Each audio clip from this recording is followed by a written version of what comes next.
I am very honored to be here today with you guys. I really wish I could have been here all day. I did this similar presentation just up in the valley earlier today, so and I spent a longer amount of time, so I'm going to kind of really condense it and get through the gist of it. I'm sure a lot of these issues you've talked about today, and my goal with presentations that I usually do is I want to talk to you about the foundations, but I also want you to leave with tips and with ideas and things that you can really do and not just say, oh, okay, that was great, but how do I do it? So inshallah, today we're going to talk about things that you can do to build strong marriages. So we know that with every marriage, couples begin their marriages with a sense of hope and commitment, right? Nobody who chooses to get married hopes that they're going to have, an unhappy marriage or things are going to go bad. We don't predict that. We all go into it with, we're going to have a great marriage. This is what I'm, all the hopes and dreams are there. And for many, though, we're not ready for it. We don't know what the bumps in the road are going to be, and we actually aren't empowered to know how to deal with it. So the thing is, couples are different, and marriages are different, and there's no one recipe per se that's going to work for everybody. Okay, we know with our faith what Allah teaches us, what's in the Quran, what we know that are the principles of successful marriages. And, other than that, there isn't specifics of do this and then do that, and you'll get A and then you'll get B, But there are things that research, time, wisdom, older couples have shared that we know are good practices, are things that will benefit our relationships, will build intimacy, will build love. And so we're going to talk about those today. So with different couples, let's talk about what are the different types of couples we see out there. We all know, there's happy marriages, there's not happy marriages. There's distant couples, okay? Distant couples usually have very hectic lifestyle and no time together. These are couples, which is actually in our day and time now very common, right? People are running around trying to work, trying to raise kids, trying to get through life, and we sometimes lose the purpose of why we're married and why we have a family and what we're supposed to be, what's our purpose being here and what we're trying to do. And so these couples usually, grow apart emotionally and so have problems down the road. Another type of couples that we see are anxious, frustrated couples, right? There's a high level of conflict usually. We really don't see eye to eye. Everything is wrong about the relationship.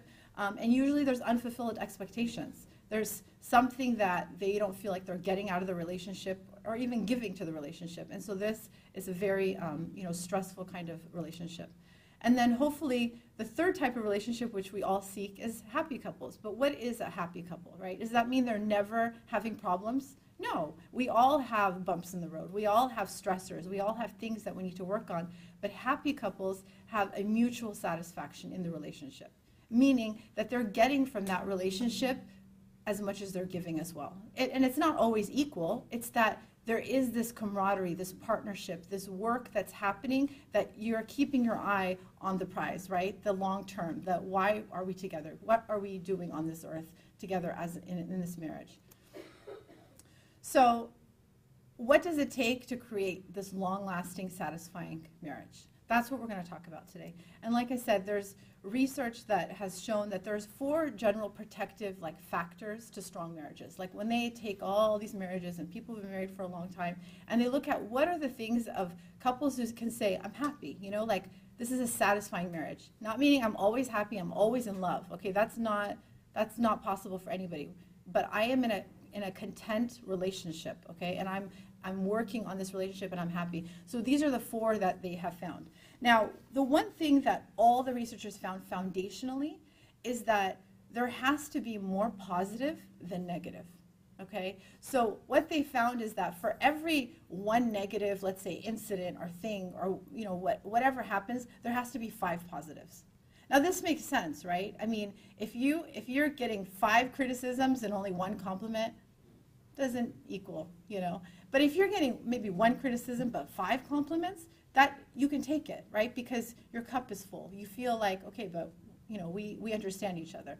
So you need to understand that this positivity has to be the mindset that we enter a relationship with. If we have negative lenses on and we see everything as negative and everything is wrong, it doesn't matter how many wonderful things are happening around you, you can't recognize it because your attitude is very negative.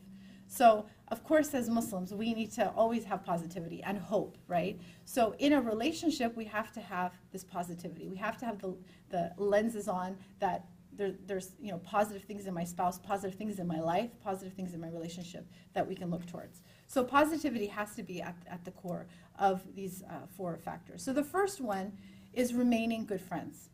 Now, when you say this, you go, when you first met your spouse and you got married, you were probably good friends. It was easy to be friends, right? We were, we enjoyed each other's company. We had, respect. It was very easy, right? Because there wasn't a lot of time to have had a conflict, or there hasn't been a lot of history. But the reality is the couples who've had long-lasting, satisfying relationships have remained friends. It didn't go away. It's not like, oh yeah, we used to be friends and we used to be in love and we're not anymore. No, there is this mutual love and satisfaction with the couple. So friendship has to be a foundation for a strong marriage. You have to like your partner. You have to have respect for your partner. Because if that isn't there, then you don't have friendship, right? Think about your best friend that you call up on the phone. You have respect for them, right? You have this love for them and care for them. That's what your spouse needs to be. So spouses who remain good friends will find more enjoyment and satisfaction in their relationship. And so with your best friend, communication, right? Communicating and being emotionally vulnerable is the key to that intimacy. So with your spouse is the one you need to be able to be open with, need to be able to share your thoughts and feelings with, need to be able to be real with, right? And some of us are lucky enough to have friends in our life that we can do that with, right? People that you can feel like, this person gets me. Well, your spouse needs to be able to get you. You need to have that kind of friendship with your spouse. But that doesn't just happen in thin air. It requires the communication. It requires the taking risks with your partner and sharing what you're thinking, what you're feeling, what's going on with you. So keeping in mind that the friendship piece is important. Not, oh yeah, that's just my husband or that's just my wife. That's my friend. That's somebody that I count on. That's my partner. So how do we do this? Very specifics, okay? And some of these you may do, some of these you may have not thought of. This is not an all-encompassing list. This is just ideas for you. Setting aside a specific time each day to talk. Now, the reason I say this is, think about, if there's some friends that you could call, you don't need to talk to them every day, maybe once a week, and you catch up, right? But with your partner, you go to work, they go to work, you have experiences, you talk to people, you have, you grow as a person. So you need to come home and share that. Because if you don't have that, if you don't share what's going on with you, what you've experienced, that's when we have people who say, who is this person I married? How did they changed on me? And I don't know how they changed. Well, the reality is we're all changing. Every day we're having experiences, we're having, ideas, we're having, things are going on with us that make us change, that make us maybe see the world differently, make us feel differently. And those are the things we need to be sharing with our spouse, because that's part of the growth that you're doing together as a couple. Having like weekly dates, and I say weekly, but I know for many busy couples, they're like, how am I possibly going to get a weekly date in? It's not about the weekly date, it's about making a date a priority. If it's every 2 weeks or if it's once a month, but having your spouse a priority to say, hey, you know what, you and I are going to go do something together. And I bring this up because I know for many of our families, especially who have little children, we think like, no, I can't leave the kids with the babysitter. I can't, we can't do something, without the kids. You as a couple have to take time out to prioritize each other. You have to, because you're first of all role modeling for your kids healthy relationships, which is very important, and you're also prioritizing each other, which you have to do. It's one thing to be, focused on your children. You have to care for your children, but you also have to care for your relationship. And I remind parents that your kids will only be kids where they need you, maybe for 18, 20 years, and then they're going to move on. And you and your partner are still going to be together, inshallah. And that relationship can't have been put on hold for 20 years. That relationship needed to also grow in that 20 years so that when we have the empty nest piece, it's not empty. You have each other, and you're ready to have a second part of your life with each other now, and you look forward to that. So that can only happen by actually having the priority of dates throughout your marriage, even when your kids are little. Sharing your thoughts and feelings, like I said, being vulnerable and sharing what's going on with you. Your spouse needs to know who you are.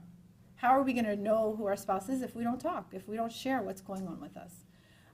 Laughing together. Humor is an important piece in a relationship. We can't be serious all the time. We have to have, things have to not always be so serious, and that we can have a good time together and laugh together. Being a great team.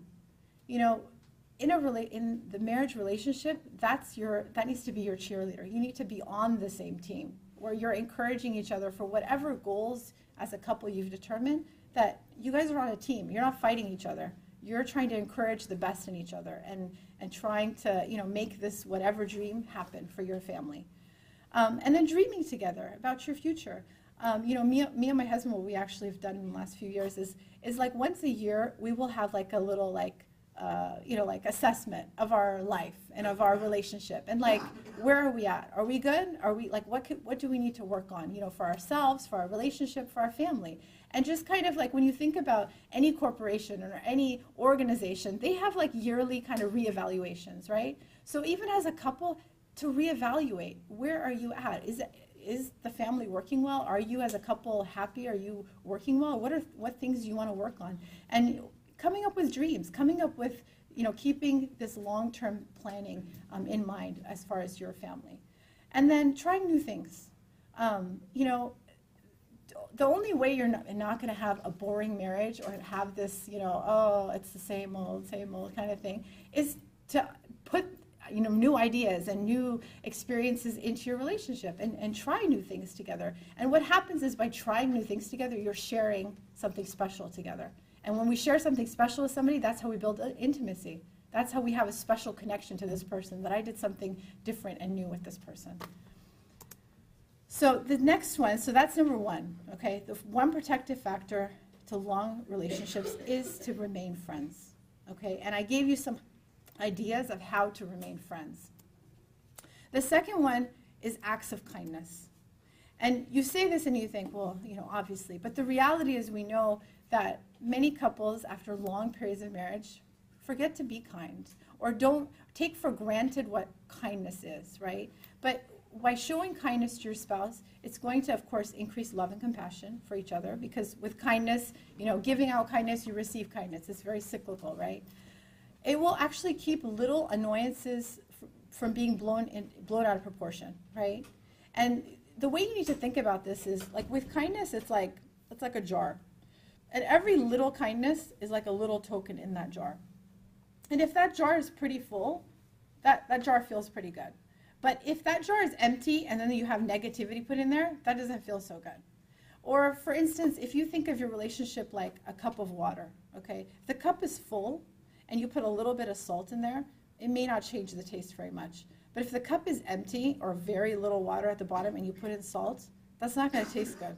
It's like almost all salt, because it doesn't have enough of the positive, right? Enough of the goodness in it. So to show kindness, you're going to promote this growth of love and romance. You're going to have more positive, feelings towards each other. And it's also going to prevent couples from taking each other for granted, which is a problem. To treat our spouse worse than we treat, our neighbors, our coworkers, is not good. I mean, we need to be treating our spouse with the utmost love and compassion and care. So how do we do this? Basically, appreciation and acknowledging kindness. Now, we think, like at the beginning of your relationship, if your spouse did something nice, you're like, oh, thank you, right? It's easy to say thank you. Later, your spouse, throws out the trash, you're like, you should have thrown it out. Like, well, I don't have to say thank you, right? There's this almost like, why do I have to say thank you? But when you have that kind of dynamic, do you see how that doesn't feel good? But if you say thank you, or if you show appreciation for any little thing, just because it's a kind thing to do, and that they are trying to be kind towards you, that builds more love and compassion towards each other. Now, I recently read that, I read a sentence that was really, really, I think, very a deep kind of understanding of this. It said, gratitude is actually about respect. And I thought, that really is what gratitude is. To show appreciation and to say thank you, it's not because you're trying to stroke that person's ego and make them, oh, you're so great, oh, thank you. It's not. It's actually about respect.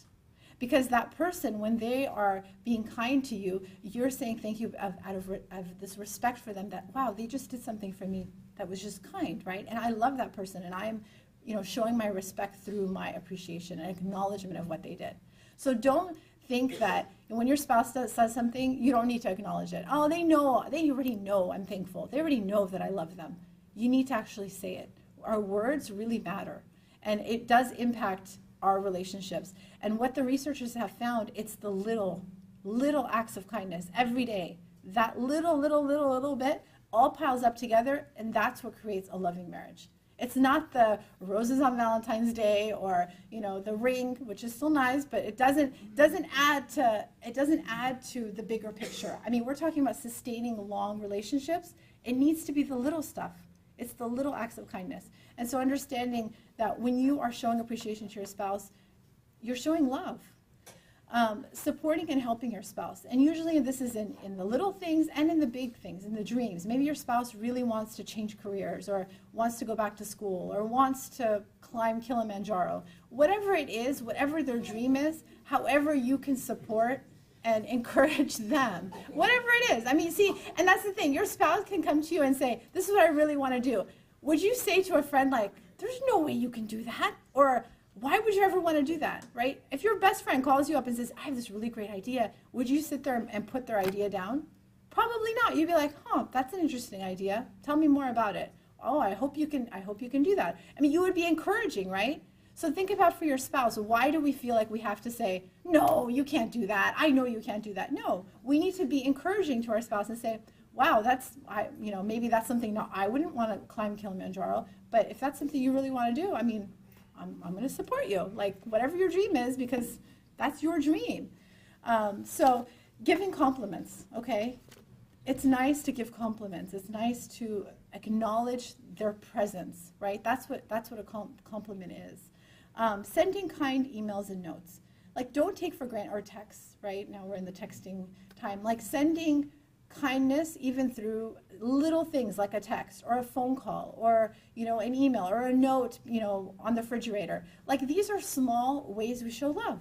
They really are. And I know it sounds insignificant, but it's not. Like I said, all these things are little things that show that there's always love and thought into the other person.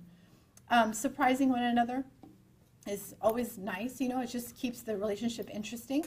And then kiss, hug, touch one another. And what I mean by this is, don't forget that physical, connection is important as well. Holding your spouse's hand, or giving them a hug when they come home, or a kiss. That there is value in that. And I know sometimes even culturally we're like, no, we can't do that. It's not appropriate. It's shameful to do that. But you need to understand that, one, if you're worried about within your children seeing this, you're role modeling for them positive relationships. Our children are exposed to so much like sexualized images out there and things that are not appropriate, right? So we need to role model for them healthy, happy relationships, right? And appropriate ways of showing affection. And so doing, things like saying, giving each other a kiss when they come home, or holding hands, or even just small things like, when we think about touch, like if your wife's maybe cooking dinner and you just come and like, your hand on her back, just to kind of acknowledge her presence. Right? There's something to say for that moment, that just touch, right? There's something that you are connected to that person with their touch. And so understanding that we all have, it's a whole nother lecture of like different love languages, or different ways we feel loved, but touch is one way that I think all of us, human beings need to have that warmth, right? We know little babies will not survive if they're not touched and held. As human beings, we need to be held and touched by our spouse. How much time do I have? Okay. All right. So number 3 is enjoying time together. So of course, again, doing things with your friends, right? Doing things with your spouse is going to build connection, is going to build like the fun. You need to have fun with each other as a family and with your spouse. And it creates new memories. And that's part of why you're in this relationship and in this family. So this essentially means that spending time together in our day and age is very difficult for people. So we have to plan for it, okay? Just like I said, for the dates, you have to plan for dates, and you have to plan for outings. And even for couples, you may have to plan for intimacy, because it is an important part of your relationship. We have to make our relationship a priority, even from, like I said, the going out and having dates on a weekly or monthly basis, but also on a daily basis. Or, dates don't have to be going out. You could be at home and watching a movie together, but saying that our relationship's a priority, not I'm going to work on the computer till 10 o'clock and then just go to bed, or I'm going to be doing this, and there's no time just to sit and connect with each other. So couples have to make that effort, and definitely with intimacy as well. And if you have small children, you're going to have to make an effort to put children to bed early and have time just for the couple. Simple activities, which I've kind of given you already ideas, like picnics, movies, dinners, walks, whatever is meaningful to you as a couple. But you have to choose things that make you both mutually satisfied and want to spend time with each other. And then elaborate activities like all-day outings, weekends away, or vacations. I know for many couples, they're like, what? A weekend away from my kids? You have to make a priority of your relationship. Maybe when they're little, it's hard and you can't, but as they get older, it's important for you also to role model that for them to see that our parents love each other and that they have a strong marriage and that they make time for each other. And they're not going to see it as, oh, they're bad parents, or, oh, they don't love me. No, they're going to see that you have a strong foundation, a strong marriage, and that's actually going to make them feel more secure in the family. Because kids want to see their parents happy. They want a strong family. And if they see their parents happy and having a strong family and a good marriage, that actually gives them more peace and more security in the relationship. Okay. And number 4 is family traditions. We all have family traditions, and we just kind of think, well, that's just the way my family is. But that's what's important. All of our family traditions, whatever they are what make us unique and what creates a family culture that we have. So family traditions and rituals in families give meaning and predictability to marriages and families. We need to know what we expect. We need to have things that we look forward to. It helps couples refocus from the stressors of everyday life. All these things we're telling you about work and, everybody's running around and doing things. This is what brings us back together and keeps us grounded in our families. And, of course, increases intimacy in the marriage and enables couples to reaffirm their love and devotion to one another. So examples of ways we can incorporate traditions. So there's traditions we can incorporate as a couple, things that are just intimate between the two of you. And like I said, kissing each other goodbye each morning, or talking on the phone during lunch, or having tea at the end of the day.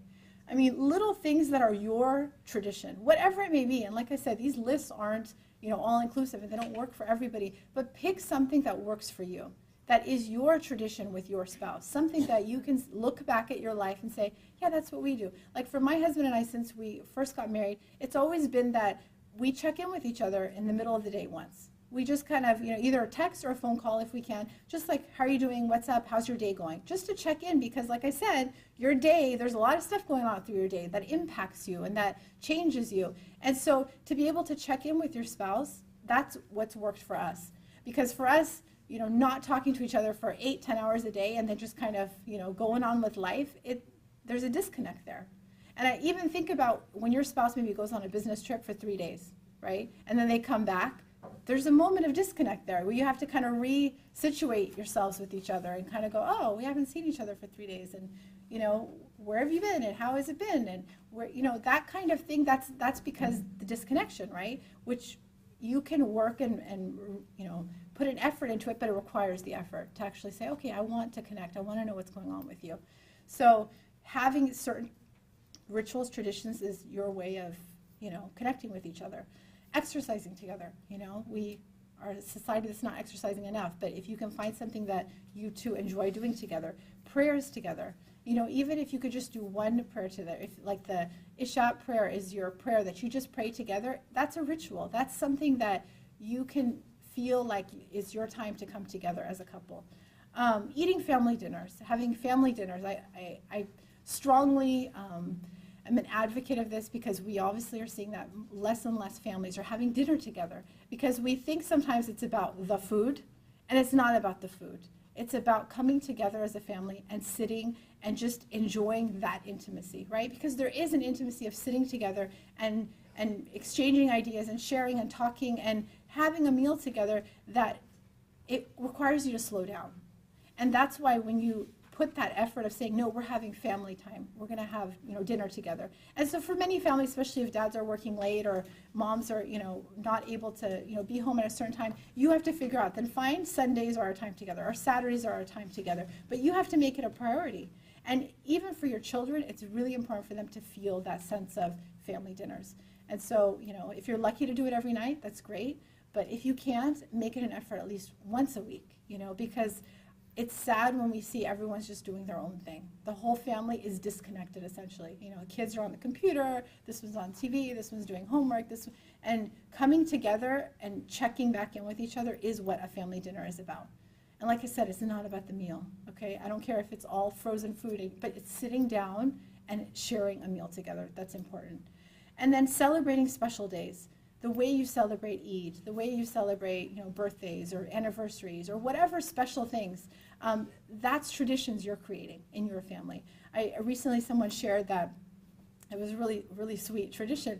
She said that, I don't know, their anniversary was, let's say they got married on June 8th or something. So the 8th day of every month, they go out on a date. Like that's how they set up their date night. They celebrate their anniversary date every month.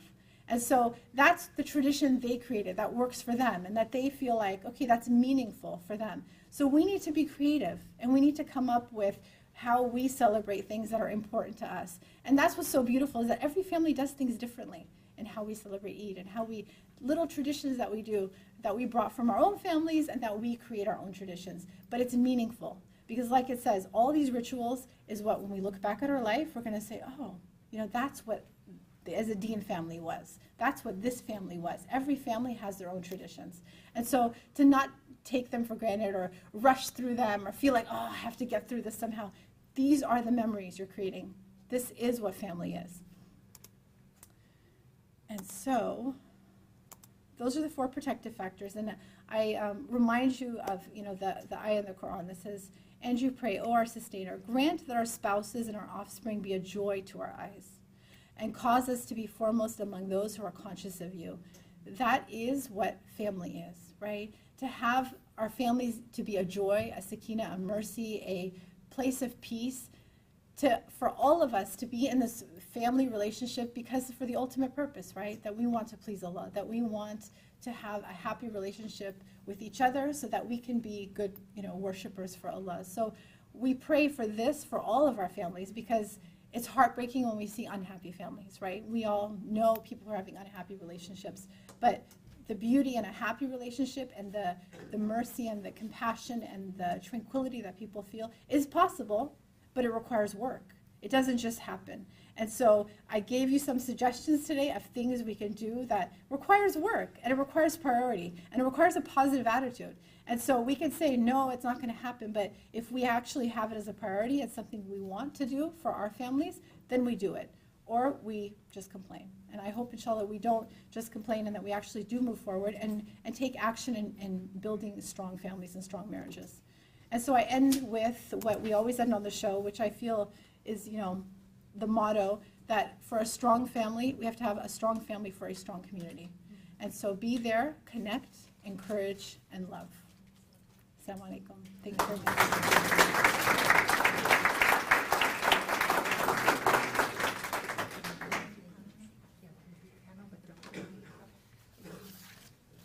Can we get the lights on, please?